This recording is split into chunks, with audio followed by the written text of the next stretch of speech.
हम लोगों ने पिछले पार्ट में पढ़ लिया कि हाइड्रोक्सी प्रोलीन, हाइड्रोक्सी लाइसिन, इनका क्या काम है, क्यों बनते हैं और ये सारी चीज़ें। उसके बाद हम लोग पढ़ेंगे बायोसिंथेसिस। अभी बायोसिंथेसिस क्या है कि इनका फॉर्मेशन कैसे होगी। कोलेजन बनते भी तो है ना, अभी उसकी हम लोग फॉर्मेशन देखेंगे। उसका फॉर्मेशन क्या है, जो पॉलीपेप्टाइड प्रीकर्सर हैं कोलेजन के, वो कहाँ मतलब सिंथेसाइज्ड इन फाइब्रोब्लास्ट, वो जो बने हुए होते हैं। अब देखो, जो प्रीकर्सर हम किसको कह रहे हैं, अब्बा वजदाद। जैसे हमारे अब्बू हैं, उन्होंने हमें पैदा किया, अब्बू अम्मी ने, तो ऐसे ही हम लोग कहते हैं कि जो प्रीकर्सर ऑफ कोलेजन मॉलिक्यूल हैं, जो इनके कोलेजन के जो प्रीकर्सर हैं, जो उनको बनाने वाले हैं, वो कहाँ पर बनते हैं, वो फाइब्रोब्लास्ट में बनते हैं या ओस्टियोब्लास्ट में बनते हैं। मतलब जो ब्लास्ट सेल हैं या कॉन्ड्रोब्लास्ट, उनमें बनते हैं। फाइब्रोब्लास्ट, ओस्टियोब्लास्ट या कॉन्ड्रोब्लास्ट। हम लोगों को पता है ओस्टियोब्लास्ट जो है बोन्स में प्रेजेंट होता है, कॉन्ड्रोब्लास्ट जो है वो कार्टिलेज में प्रेजेंट होता है सेल। उसके बाद हम लोग कहते हैं ये इनमें बनते हैं प्रीकर्सर ऑफ कोलेजन मॉलिक्यूल, जो कि आगे जाके पहले सबसे पहले क्या, फिर उसके बाद क्या होता है कि उनमें फिर हमारा ये हैं, ये मैसेंजर आरएनए बनाते हैं। मैसेंजर आरएनए जो है वो हमारे ट्रांसलेशन करवाता है, ट्रांसलेशन से हमारी प्रोटीन बनती है। प्रोटीन के बाद हमारी वो मॉडिफाइड होती है। मॉडिफाइड होने के बाद वो जाती है एक्स्ट्रा सेलुलर मैट्रिक्स में।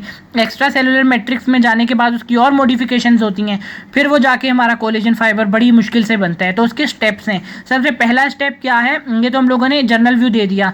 उसके बाद हम लोग कहते हैं सबसे पहला हमारा स्टेप क्या है कि प्रो अल्फा चेन फॉर्मेशन। हमारी जो प्रो अल्फा चेन फॉर्मेशन कैसे बनती है। अब प्रो अल्फा चेन से ही पता लग रहा है, प्रो मतलब फर्स्टली, जो अल्फा चेन से पहले बनेगी या जो उसकी प्रीकर्सर होगी या जो उसकी अम्मी या अब्बू होंगे, वो क्या होंगे, प्रो अल्फा चेन। तो वो कैसे बनता है, अब यहाँ लिखा हुआ है कि क्या नाम है, हमारा जो पहले सबसे पहले तो ये आउटसाइड की पॉइंट बताई हुई है वैसे ही, कि कोलेजन जो है वो प्रोटीन जो नॉर्मली फंक्शन करती है, वो ज़्यादातर क्या करती है, आउटसाइड ऑफ द सेल करती है। सेल के अंदर काम नहीं करती, सेल के बाहर काम करती है। जैसे आम हमारी प्रोटीन बनती है, हम लोगों ने पढ़ा है फिजियोलॉजी में भी, वैसे ही ये सेम वैसे ही प्रोटीन बनेगी ट्रांसलेशन करके। लेकिन उसको हम लोग नाम क्या देंगे, जो हमारी ट्रांसलेशन के फ़ौरन बाद जो प्रोटीन होगी उसको हम लोग नाम देंगे प्री प्रो अल्फा चेन। ये तो प्रो है ना, उसकी भी अम्मी मतलब दादी अम्मी, प्री प्रो अल्फा चेन। अब प्री प्रो अल्फा चेन जो है वो उसके बाद एन टर्मिनल पर स्पेशल अपनी सीक्वेंस चेंज करेगी। अब अपनी स्पेशल जो है वो सीक्वेंस चेंज करेगी। चेंज कैसे करेगी भाई, हमारे रफ एंडोप्लाज्मिक रेटिक्यूलम पर, मतलब उसमें राइबोसोम होते हैं, उन्होंने क्या बनाया है, हमारी प्रोटीन बनाई, जिसे हम लोग कहते हैं प्री प्रो अल्फा चेन। अभी जो प्री प्रो अल्फा चेन है वो फिर उसके बाद रफ एंडो, ये तो हम लोगों ने राइबोसोम जो बाहर अटैच हुए हुए होते हैं सरफेस पर, वहाँ पर ये बना। उसके बाद वो क्या करेगा, जो प्रोटीन बन गई है वो अब अंदर मतलब चले जाएगी, अंदर घुस जाएगी ये रफ एंडोप्लाज्मिक रेटिकुलम के। जब उसके अंदर चले जाएगी तो वहाँ पर जाके क्या करेगी, स्पेशल अरेंजमेंट करेगी एन टर्मिनल पर प्री प्रो अल्फा चेन। ये तो हमें पता है कि एक प्रोटीन के दो टर्मिनल्स होते हैं, एक अमाइन ग्रुप वाला टर्मिनल और एक कार्बोऑक्सिलिक एंड। एक नाइट्रोजन एन टर्मिनल होता है और एक कार्बोऑक्सिलिक एन टर्मिनल होता है, क्योंकि इसमें दो फंक्शनल ग्रुप प्रेजेंट होते हैं। उसके बाद हम लोग कहते हैं कि मतलब ये अंदर चले गई और वहाँ जाके इसने जो मॉडिफिकेशंस की या सीक्वेंस जो चेंज किया, तो हमारे पास क्या बन गया, हमारे पास प्री प्रो अल्फा चेन से बन गई प्रो अल्फा चेन, जो कि क्या है, प्रीकर्सर है। मतलब ये भी प्रीकर्सर है, मतलब ये जो प्री प्रो अल्फा चेन है ये किसकी प्रीकर्सर है, ये प्रीकर्सर है प्रो अल्फा चेन की। प्रो अल्फा चेन हम लोगों ने पढ़ा था कि कैसे बनती है, जब प्री प्रो अल्फा चेन आगे मॉडिफिकेशन में जाएगी। मैं एक मिनट पेज चेंज कर लूँ। चलें यहाँ पर फिगर्स बहुत अच्छी दी हुई हैं, यहाँ पर समझाता हूँ। पीछे हम लोगों ने जो पढ़ा था मैं उसको डिफाइन कर देता हूँ कि हमारे जो सबसे पहले क्या बना है, प्रीकर्सर ऑफ हमारे कोलेजन के बने हुए, वो किस में बने थे, फाइब्रोब्लास्ट में, या फिर उसके बाद हमारे बने थे ओस्टियोब्लास्ट में या कॉन्ड्रोब्लास्ट में। उसके बाद जो है हमारा सबसे पहले आम ट्रांसलेशनल प्रोसेस की तरह रफ एंडोप्लाज्मिक के राइबोसोम पर क्या बनेगी, हमारी प्री प्रो अल्फा चेन बन जाएगी। प्री प्रो अल्फा चेन जो है वो एन टर्मिनल पर अपनी मॉडिफिकेशन लाएगी, सीक्वेंस में चेंज करेगी, तो हमारे क्या बन जाएगी, हमारी प्री प्रो अल्फा चेन से बन जाएगी वो प्रो अल्फा चेन। अब प्रो अल्फा चेन बन गई हमारी। उसके बाद हम लोग कहते हैं, यहाँ पर भी देखो पहला स्टेप क्या लिखा हुआ है, genes for pro alpha chain and pro alpha chain 2 are transcripted into messenger RNA. जो हमारी जीन है हमारी, ये न्यूक्लियस के अंदर वाला काम है। अब जो हमारी है मैसेंजर आरएनए तैयार हो रहे हैं, यहाँ पर ट्रांसक्रिप्शन हो रही है। उसके बाद स्टेप टू क्या है, आम प्रोटीन साइंथेसिस की तरह मैसेंजर आरएनए जो है वो ट्रांसलेट हो रहा है रफ एंडोप्लाज्मिक रेटिकुलम पर, जो कि क्या बना रहा है, प्री प्रो अल्फा चेन बना रहा है। और उसके बाद जब इसमें से जब ये एक्सट्रैक्टेड इनटू द ल्यूमेन, किसके ल्यूमेन में चले जाती है, रफ एंडोप्लाज्मिक रेटिकुलम के, तो वहाँ पर एन टर्मिनल पर ये सिग्नल मतलब सीक्वेंस चेंज करती है। तो हमारे किस में चेंज हो जाती है, pre pro alpha chain to pro alpha chain. हमारा प्रो अल्फा चेन बन गई। अब उसके बाद सेकंड स्टेप क्या है हमारा, मतलब वैसे तो हमारा सेकंड है, लेकिन यहाँ पर थर्ड शो करेंगे, क्योंकि वहाँ पर हम लोगों ने डायरेक्ट ट्रांसलेशन से शो किया था, क्योंकि प्रोटीन साइंथेसिस हम नहीं देखते, लेकिन यहाँ पर उन्होंने ट्रांसक्रिप्शन और ट्रांसलेशन को दोनों अलग इस स्टेप शो किया हुआ है। अब जो स्टेप 3 है उसमें क्या होता है, सिलेक्टेड प्रोलीन, मैंने बताया था ये हमारी नॉर्मल, पीछे भी बताया नॉर्मल की तरह ये हमारी नॉर्मल प्रोटीन की तरह एक प्रोटीन बन गई। उसके बाद जो उसमें मैंने बताया था जो हमारे वाई पे जो प्रोलीन और लाइसिन रेजिड्यू होंगे वो हाइड्रोक्सिलेटेड होंगे, मतलब उनमें हाइड्रोक्सिल ग्रुप आके अटैच होगा। ये आके हाइड्रोक्सिल ग्रुप आके अटैच हो गया। ये पोस्ट ट्रांजिशनल मॉडिफिकेशन हो रही हैं, किसके अंदर हो रही हैं, रफ एंडोप्लाज्मिक रेटिकुलम के ल्यूमन में ही हो रही हैं। उसके बाद फोर्थ स्टेप क्या था, हम लोगों ने पढ़ा था कि पहले तो हाइड्रोक्सिलाइसिन बन गया, हाइड्रोक्सी प्रोलीन बन गया। अब हाइड्रोक्सिलाइसिन ने भी आगे और मॉडिफिकेशन करनी है। वो क्या करता है, सिलेक्टेड हाइड्रोक्सिलाइसिन रेजिड्यू आर ग्लाइकोसाइलेटेड हो जाते हैं किसके साथ, या तो ग्लूकोज के साथ होंगे या ग्लैक्टोज के साथ होंगे। अब ये हमारा ये भी बन गया। उसके बाद हम लोग क्या कहते हैं, अब तो हमारा मतलब सेल के वो हम लोग कहते हैं कि यहाँ पर हमारा जो है वो सेल के अंदर वाली जो एक, ये तो एक चेन बनी ना पॉलीपेप्टाइड, एक चेन जो है वो हमारी बन के तैयार हो गई है सेल के अंदर। उसके बाद हम लोग कहते हैं कि 3 प्रो अल्फा चेन असेंबल, जो हमारी एक ऐसे बनी, फिर सेकंड भी ऐसी बनी, फिर थर्ड भी ऐसी बनी। उसके बाद जो 3 चेन्स बनी प्रो अल्फा चेन, ये अभी कहला प्रो अल्फा चेन ही रही है, इसमें मॉडिफिकेशंस हुई हैं, लेकिन नाम तो इसका प्रो ही है ना, प्रो अल्फा चेन है क्योंकि प्रीकर्सर है कोलेजिन का। तो प्रो अल्फा चेन बनी है। और उसके बाद जो 3 थी वो आपस में यहाँ पर असेंबल हो रही है। देखो ये अलग से थी, 2 अल्फा चेन और आई और ये असेंबल होने लग गई आपस में। और intra chain and extra chain interaction होगी डाइसल्फाइड बॉन्ड की। इंट्रा चेन हम लोग कहते हैं बिटवीन अमाइनो एसिड कह दो, मतलब एक चेन है उसके अंदर ही जो हमारी मॉडिफिकेशंस हो रही हैं या जो उसमें हमारे बॉन्ड्स बन रहे हैं उसको हम लोग इंट्रा चेन कहेंगे। लेकिन जो 2 चेन्स के बीच में बन रहे हैं, फ़र्क गौर से सुनिएगा, जो 2 चेन के बीच में बन रहे हैं उसको हम लोग कहेंगे इंटर चेन। तो यहाँ पर इंट्रा चेन भी डाइसल्फाइड बॉन्ड बनते हैं और इंटर चेन भी डाइसल्फाइड बॉन्ड बनते हैं। और बनते कहाँ पर है, एट कार्बन टर्मिनल। ठीक है। उसके बाद हम लोग क्या कहते हैं कि जो हमारा 6th स्टेप आ जाता है। 6th स्टेप क्या होता है कि हम ट्रिपल हेलिक्स इज फॉर्म्ड, जो यहाँ पर बनना स्टार्ट हुआ था यहाँ पर फॉर्म हो गया है। और अभी इसको हम लोग नाम क्या देंगे, प्रो कोलेजन, क्योंकि यहाँ पर प्री जो हम लोगों ने पढ़ा था प्रो अल्फा चैन, वो तो एक अल्फा चैन थी ना, वो तो उसका तो भाई किस्सा ही खत्म हो गया जब वो तीनों मिल गई। अब वो तीनों पूरी मिल गई हैं तो वो ट्रिपल हेलिक्स बन गया है। ट्रिपल हेलिक्स तो हम लोग वैसे ही उसको कोलेजन देते हैं, लेकिन ये प्रॉपर कोलेजन नहीं है, अभी भी ये प्रीकर्सर ही है इसका, तो हम लोग उसको प्रो कोलेजन कहेंगे। प्रो कोलेजन बन गया। अब यहाँ पर प्रो कोलेजन बन गया क्योंकि ट्रिपल हेलिक्स फॉर्म हुआ था। 7 जो स्टेप है वो 7 स्टेप फिर क्या आता है कि ना हमारा सबसे पहले तो जो ये हमारी प्रो कोलेजन बनी थी ये हमारी गोल्जी बॉडीज़ के पास जाएगी और कहेगी, क्योंकि हमारे जो सारे सब्सटेंसेज हैं from intracellular to extracellular वो कौन ट्रांसपोर्ट करवाता है, वो गोल्जी बॉडीज़ ही ट्रांसपोर्ट करवाता है। तो ये बेचारा जाएगा गोल्जी बॉडी के पास, तो गोल्जी बॉडी को कहेगा अल्लाह के वास्ते मुझे सेल से बाहर जाना है, क्योंकि मैं फंक्शन करता हूँ सेल के बाहर करता हूँ, तो मुझे सेल के बाहर पहुँचा दो। तो गोल्जी बॉडी इसकी बात मान लेगा। तो गोल्जी बॉडी जो है वेसिकल बनाएगा और वेसिकल के ज़रिए इसको एक्स्ट्रा सेलुलर मैट्रिक्स में भेज देगा। किसको भेजेगा, प्रो कोलेजन को। प्रो कोलेजन को गोल्जी बॉडी वेसिकल बनाकर कहाँ पहुँचा देगा, इनटू एक्स्ट्रा सेलुलर मैट्रिक्स में। अब ये हमारा जी प्रो कोलेजन बड़े मज़े से सफ़र करके वेसिकल में पहुँच गया एक्स्ट्रा सेलुलर मैट्रिक्स में। अब जो हमारे पास एक इसका है एन टर्मिनल, ठीक है, एन टर्मिनल ये ना 2 हैं हमारे, तो ना अभी जो है इनके 2 एन टर्मिनल्स हैं, मतलब अमाइन। एक हमारा तो ना अब इस पर क्या होगा, the N terminal and carbon terminal, carboxylic terminal N terminal हमें पता है अमीनो ग्रुप वाला टर्मिनल एंड है, और कार्बोक्सिलिक ग्रुप वाला जो है वो सी टर्मिनल एंड है। अब जो है ना पॉलीपेप्टाइड्स वो यहाँ से टूटेंगी, वहाँ से टूट जाएंगी जहाँ पर कार्बोक्सिलिक एंड टर्मिनल है, और यहाँ जहाँ पर नाइट्रोजन अमीनो ग्रुप टर्मिनल है वहाँ से टूट जाएंगी। किसके ज़रिए टूटेंगी? अभी हम टूटना किसने है? प्रो कोलेजन ने। तो और तोड़ने वाले को क्योंकि पेप्टाइड्स का बना हुआ है, तो एंजाइम कौन सा लगेगा? पेप्टाइडेज। तो हम लोग क्या कह रहे हैं? प्रो कोलेजन तोड़ना कोलेजन को है, और तोड़ेगा कौन? पेप्टाइडेज। किसमें तोड़ देगा? प्रोड्यूसिंग ट्रोपोकोलेजन। वो बड़े शौक से बेचारा बाहर आया, पर उसे क्या पता था कि बाहर आके उसकी टांगें बाजू ही तोड़ देने हैं इन्होंने। तो अभी फ़ौरन जैसे ही बाहर आया तो प्रोकोलेजन पेप्टाइडेज ने तो देर ही नहीं की, पेप्टाइडेज ने कार्बन एंड टर्मिनल पे भी तोड़ दिया और नाइट्रोजन एंड टर्मिनल पे भी तोड़ दिया। अभी हम लोग बात करें तो ये टूटता क्यों है?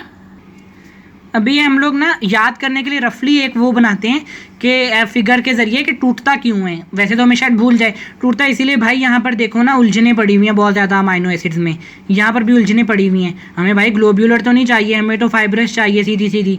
जो सीधी सीधी है वो हम लोग रख लेंगे, जो टेढ़ी मेढ़ी है उसको तोड़ के फेंक देंगे, भाई बाहर निकल जा दो। तो हमारे जो प्रो कोलेजन पेप्टाइडेजेस ने हैं वो ये काम किया कि कार्बन और अमीनो टर्मिनल, कार्बोक्सिलिक और अमीनो टर्मिनल पर क्या किया है कि उनको क्लीव्ड कर दिया, वहाँ से तोड़ दिया है, यहाँ से भी तोड़ दिया, यहाँ से भी तोड़ दिया। प्रो कोलेजन को किस में कन्वर्ट कर दिया? ट्रोपो कोलेजन। अब जो ट्रोपो कोलेजन है उसमें वो आगे जाएगा 9 स्टेप में, जो कि नेक्स्ट पेज में है। हम लोग चलते हैं नेक्स्ट पेज में। अब हम लोग देखते हैं कि ये हमारा जो है ये साइड पे इसको कार्बन टर्मिनल को तोड़ दिया, ये एन टर्मिनल को तोड़, ये कार्बोक्सिलिक टर्मिनल को तोड़ दिया, और ये अमीनो टर्मिनल को तोड़ दिया। भाई किसने तोड़ा था? हमारे तोड़ा था वो प्रो कोलेजन पेप्टाइडेजेस ने। और उसके बाद हम लोग कहते हैं कि अब ये जो है ना प्रो कोलेजन, ये एक बन गया प्रोटो कोलेजन, ट्रोपो कोलेजन। ये ट्रोपो कोलेजन जो एक बन गया वो आके ऐसे अरेंज हो जाएंगे। मतलब अभी हम लोग ब्रॉड सेंस में सोचें ये एक ऐसे बना है, लेकिन अभी एक ऐसा नहीं बना होगा असल में। ये तो हमने एक की सिंथेसिस पढ़ी है, काफ़ी ज़्यादा बने होंगे यहाँ पर, पूरे सेल में काफ़ी ज़्यादा बने होंगे। फिर वो आके अरेंज कैसे होंगे? ऐसे अरेंज होंगे। ये एक हमारा ट्रोपोकोलेजन है, ये एक ट्रोपोकोलेजन ऐसे अरेंज होगा दूसरे के कि इसके जो 3 हिस्से जो हैं, 2/3 हिस्से जो हैं वो जो होंगे, नहीं मतलब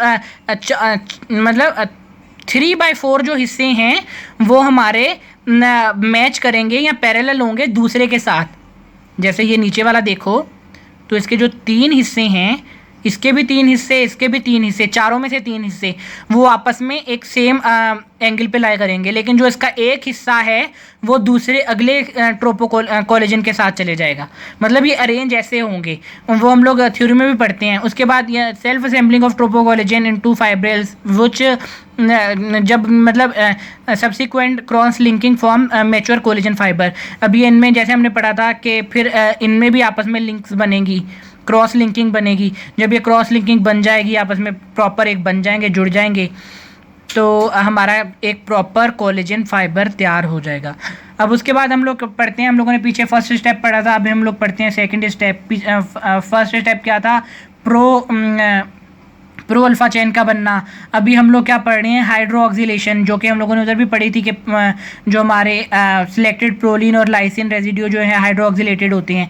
लेकिन अभी इसमें हम लोगों ने पढ़ना क्या है उनके, मतलब बाकी तो हम लोगों ने पढ़ लिया था, बता दिया था मैंने पीछे।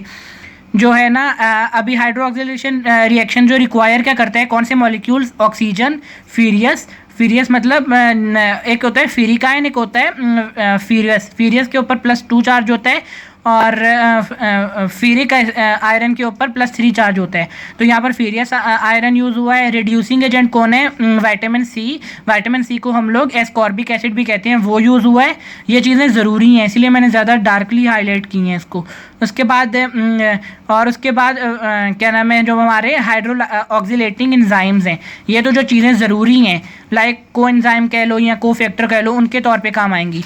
उसके बाद जो है हमारे एंजाइम है, प्रोलाइल हाइड्रोक्सिलेज और लाइसाइल हाइड्रोक्सिलेज जो एंजाइम है वो कन्वर्ट कर देंगे, हाइड्रोक्सिलेशन करवाएंगे प्रोलीन और लाइसिन की। उसके बाद अगर हम लोगों में ये डिफिशिएंसी हो जाती है ऊपर वाली चीज़ों की जो हम लोगों ने ज़रूरी पढ़ी हैं, तो हमारे पास क्या होगा? Resulting scurvy.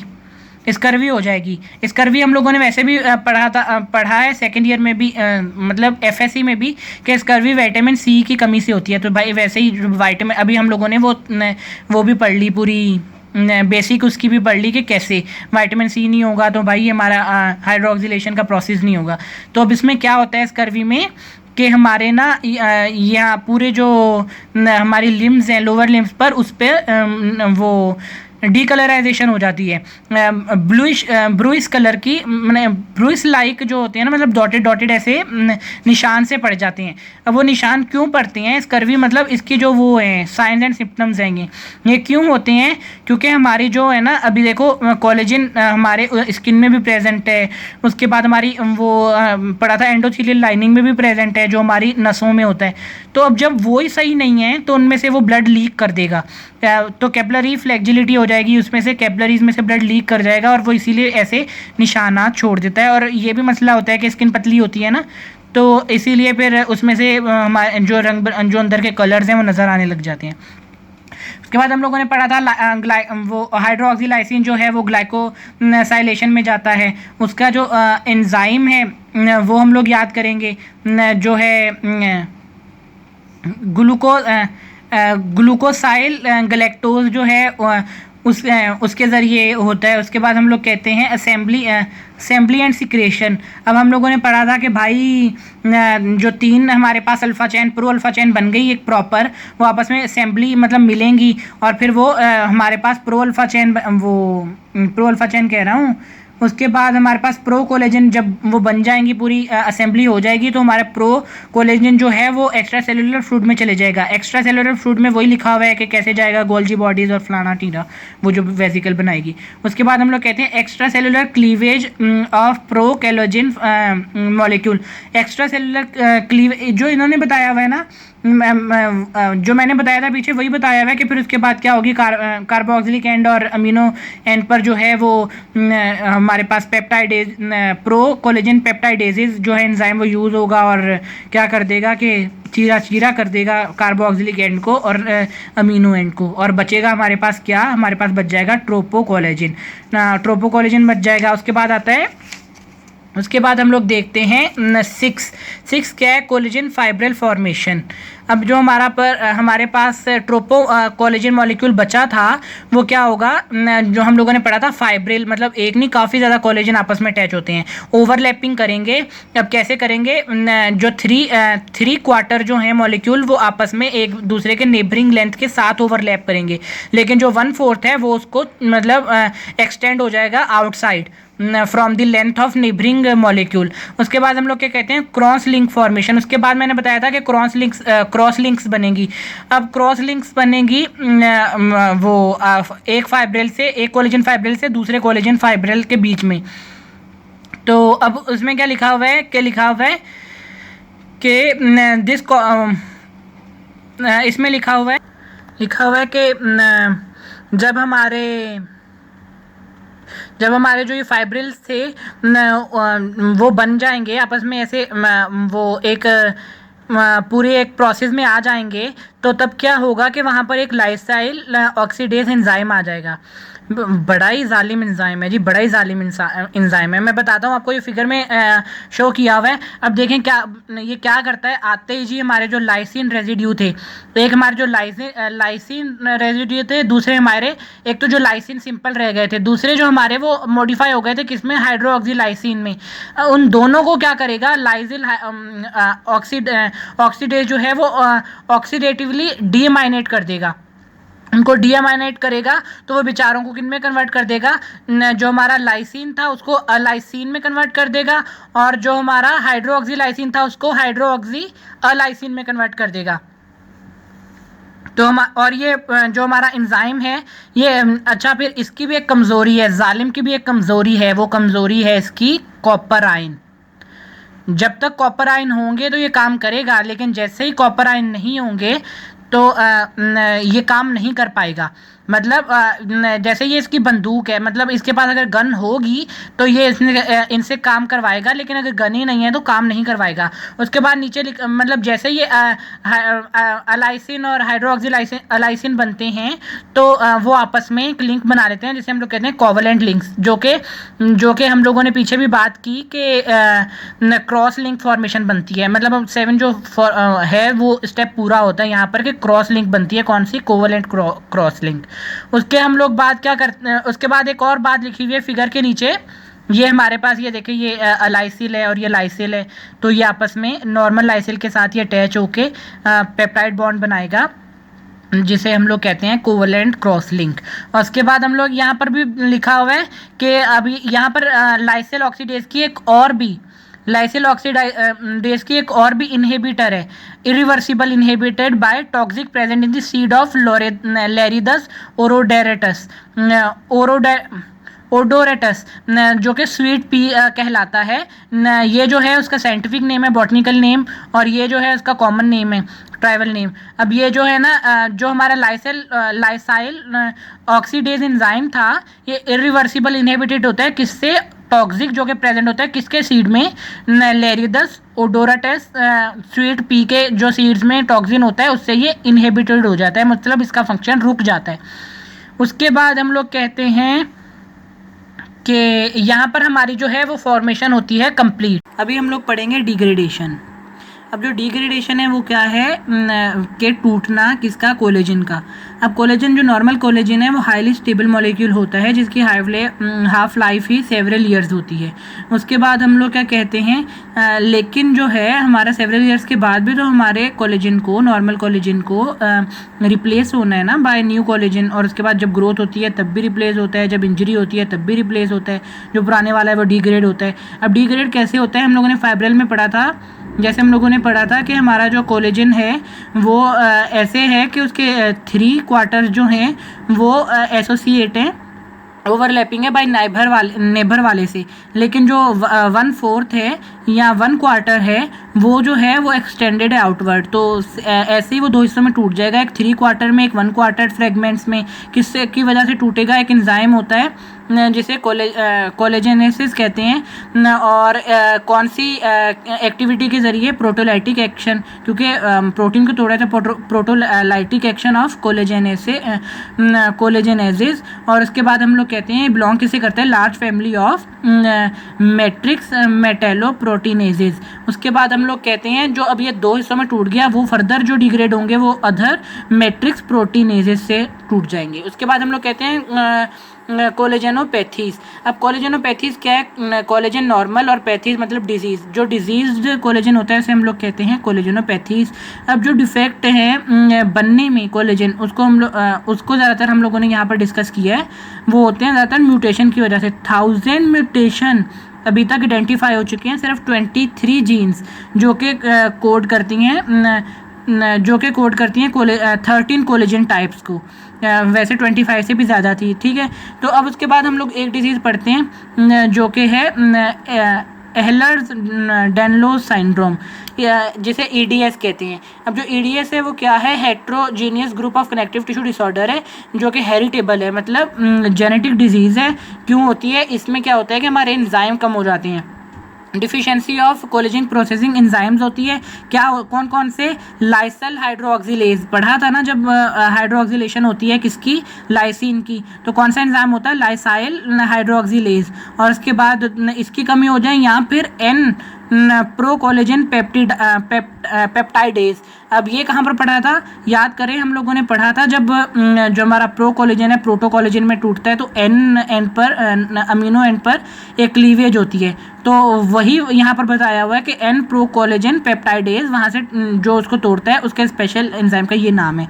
और म्यूटेशन की वजह से डिजीज़ काज होती है। कौन से टाइप से? में 1, 3 और 5, जो कि हमारी 3 टाइप में है वो मोस्ट सीवियर किस्म की होती है, और जो 5 में होती है वो भी होती है, तो डिजीज़ है लेकिन इतनी सीवियर किस्म की नहीं होती।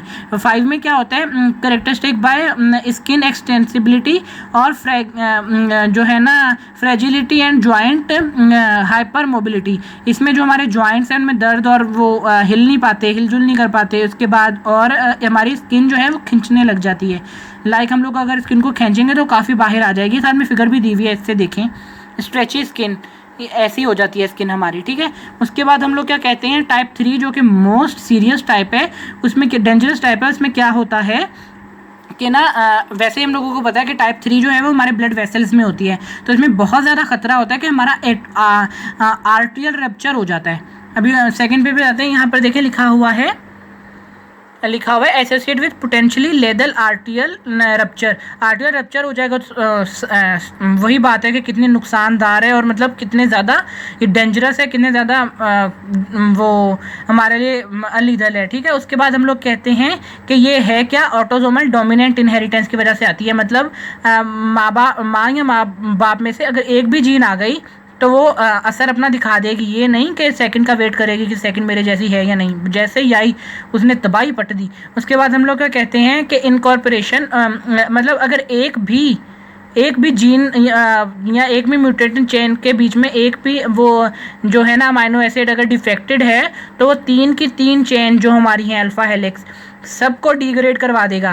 क्योंकि हम लोगों में मैकेनिज्म है, जो भी गलत चीज़ बनती है उसको हम लोग डिग्रेड कर देते हैं, तो डिग्रेड हो जाएगी एक की वजह से ही। उसको हम लोग क्या कहेंगे, डोमिनेंट नेगेटिव इफेक्ट हुआ, डोमिनेंट की वजह से नेगेटिव इफेक्ट हुआ है, क्योंकि सीधी सीधी बात है कि भाई डिग्रेड कर रहे हैं पूरी चेन को एक की वजह से, तो ये नेगेटिव इफेक्ट है। तो इसको हम लोग क्या कहेंगे, डोमिनेंट नेगेटिव इफेक्ट। उसके बाद हमारी सेकेंड डिजीज़ है ओस्टियोजेनेसिस इम्परफेक्टा, इसको हम लोग OI कहते हैं, ठीक है। दिस सिंड्रोम, इसको हम लोग और भी एक नाम देते हैं ब्रिटल बोन डिजीज़। ओस्टियो मतलब भी बोन है, जेनेसिस मतलब बनना, इम्परफेक्टा मतलब सही नहीं बनी। तो इसमें क्या क्या हुआ है, फिर ब्रिटल बोन डिजीज़ बनी है। मतलब ब्रिटल मतलब भुरने वाली, जैसे नमक नहीं होता वो भुरता भुरता ऐसे, वैसे हमारी डिजीज़ मतलब इसमें हमारी जो बोन्स होती हैं वो इतनी वीक होती हैं, इतनी फ्रेगाइल होती हैं कि वो इजीली फ्रैक्चर हो जाती हैं। उसके बाद हम लोग कहते हैं कि जेनेटिक डिसऑर्डर है ये भी। उसके बाद हम लोग कहते हैं 80% जो ओस्टियोजेनेसिस इम्परफेक्टा OI है वो डोमिनेंट म्यूटेशन की वजह से ही होती है, पिछले वाले की तरह। और इसमें क्या होता है कि हमारे इसमें मेनली काज क्या है, उसमें एंजाइम की कमी थी। इसमें क्या है, रिप्लेसमेंट ऑफ ग्लाइसिन जो है 1/3 हर 3 में से एक जो ग्लाइसिन होगा वो रिप्लेस हो जाता है किसी और साइड चेन से। तो इससे क्या होता है, हमारी ओस्टियोजेनेसिस इम्परफेक्टी होती है। और इसमें ये तो हो गया हमारा जीनोटाइप, मतलब हमारा एक वो अमाइनो एसिड चेंज हो गया। लेकिन फिनोटिपिकली इसका कौन सा या हमारी बॉडी पे कौन सा इफेक्ट आएगा, वो ये होगा severity ranges from mild to lethal. मतलब यहाँ तो बहुत माइल्ड किस्म के इतने ज़्यादा वो सख्त मतलब इस पर हम पर इफ़ेक्ट नहीं होंगे तो ज़रूर, मतलब एक आखिर जेनेटिक डिजीज़ है, लेकिन काफ़ी दफ़ा बहुत ज़्यादा डेंजरस होते हैं, काफ़ी दफ़ा थोड़े कम होते हैं। तो अभी जो टाइप 1 है, मतलब ये 3 टाइप की है हो गई। जो टाइप 1 है वो फिर भी ठीक है, लेकिन जो टाइप 2 है वो मोस्ट सीवियर टाइप है, और टाइप 3 भी बहुत सीवियर है, ठीक है। उसके बाद जो टाइप 1 है उसमें क्या होता है, characteristic by mild bone fragility, इसमें माइल्ड होती है।